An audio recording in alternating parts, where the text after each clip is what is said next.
This evening, we're in Cromwell Cemetery interviewing Pacific Northwest writer Delphine Boswell about her Dana Greer Mystery Series. And this is a little bit of the cemetery.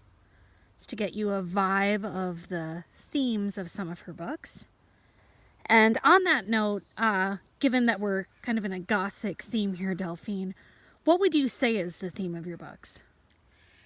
The overall theme is a pretty common one, a universal one actually, of good versus evil. But I take it just a step further and look at what it would be like if someone fell from a pedestal of grace into the pit of hell. And who is the lead character of these books?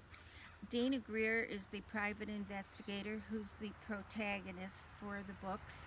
And she also is the only woman who is a private investigator working full time. And what makes it even more interesting is it is in the early 1950s. So she's kind of a woman ahead of her times. And what is the time period for this book? Why did you choose the 1950s? I chose the 50s because most people think of that time as the jalopy convertible, ponytails flying in the breeze, the poodle skirts, saddle shoes, dad going to work, mom staying home to bake chocolate chip cookies.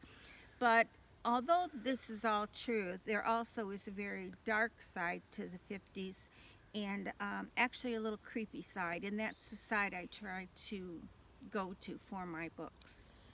And then can you tell us a little bit about the first book, Unholy Secrets? Unholy Secrets takes place on a fictional island off the coast of Maine, and it revolves around a young elementary school girl who was found missing. And then what about the second book? The second book, Silent Betrayal, Dana travels by train to the panhandle of Texas, and again, it's a fictional town called Punkerton. And it's there that she goes to a boys' prison. It's actually a residence where all boys 18 and under who have committed a crime such as murder are held. And there's a little boy who was murdered in his cell. And then what about the third book?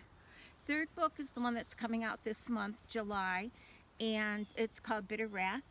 And it actually starts off in a cemetery, so we're in a very appropriate place tonight.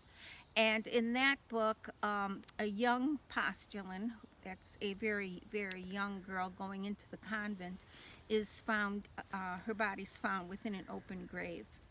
And would you suggest reading these books in order, or would it be okay to read them out of order, or what would you suggest? Each of the books is a standalone, so you could read them as a separate book. You could read them in any order. They all provide enough backstory that you would be familiar enough with the character to be able to read them in any order.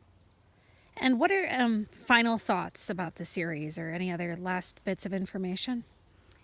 I think the thing that does tie the books together in the most tightly knit way would be, of course, the theme, but also Dana Greer, who is a traveling private investigator. So she travels to wherever she is hired to work under contract for the Catholic Church and wherever there's a murder involving the church. And that kind of ties in with the theme that anyone can fall from a pedestal of grace into the depths of sin. All right, Delphine. Well, thank you for your time tonight and letting us know a little bit more about your books. And hopefully you'll gain a larger readership from this. So, again, thank you. Thank you.